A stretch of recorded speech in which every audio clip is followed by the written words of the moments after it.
Ok. Bonjour à tous, on est le 31 décembre et ça fait exactement 5 mois qu'on est parti de Gibraltar. Là on est juste après La Spiaggia et il y a Pisa qui est à peu près à 50 km plus loin là-bas. Donc c'est le début de l'Italie, début de l'hiver aussi, et pour le nouvel an on a la chance d'avoir 3 potes qui sont venus spécialement pour nous voir. Et c'est bien cool et c'est l'occasion de vous présenter notre nouveau jouet pour le reste du voyage, et c'est l'hydrophone. Donc on avait essayé de rendre le projet un peu plus utile, et donc on a avec Hervé Clotin et l'université de Toulon mis en place ce projet là. En fait l'hydrophone c'est quoi? C'est ce petit micro qu'il y a au bout d'un câble, c'est une petite sonde, et donc le câble là il fait 30 mètres, parfois il s'en mêle, c'est un peu la galère. Et au bout de ce câble, on a tout simplement en fait une petite boîte qui vise à garder les instruments au sec, parce que c'est pas étanche ce truc là, c'est pas fait pour être sur un kayak vraiment. Et du coup on a quoi? On a un enregistreur, voilà, tous ceux qui font de la musique ils utilisent ce truc là.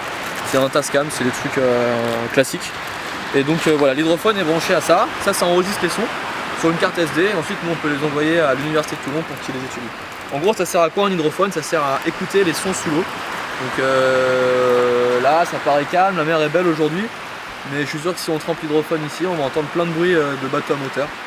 Donc ça sert aussi à ça l'hydrophone, c'est d'une part on va pouvoir entendre des sons peut-être de cétacés, et via le son retrouver l'espèce, via des calculs aussi, et avec des trucs un peu plus poussés via ordinateur. Par exemple ils sont capables de retrouver la taille des cachalots, et de faire des trucs un peu poussés comme ça.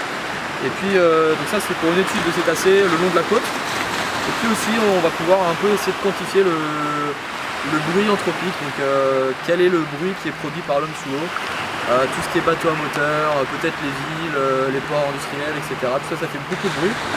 Et il n'y a pas beaucoup d'études qui sont faites à ce niveau-là.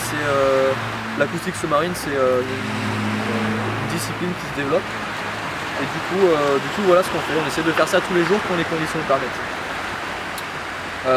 Voilà, un truc qui est super impressionnant, c'est que quand il n'y a pas beaucoup de bateaux à l'horizon comme ça, on arrive quand même à entendre beaucoup de bruit, et c'est impressionnant le brouhaha qui règne sous l'eau. Donc voilà, c'est l'hydrophone, et on va faire ça jusqu'à Istanbul. On espère pouvoir faire ça jusqu'à Istanbul si le matériel résiste aux conditions extrêmes que l'on a en hiver.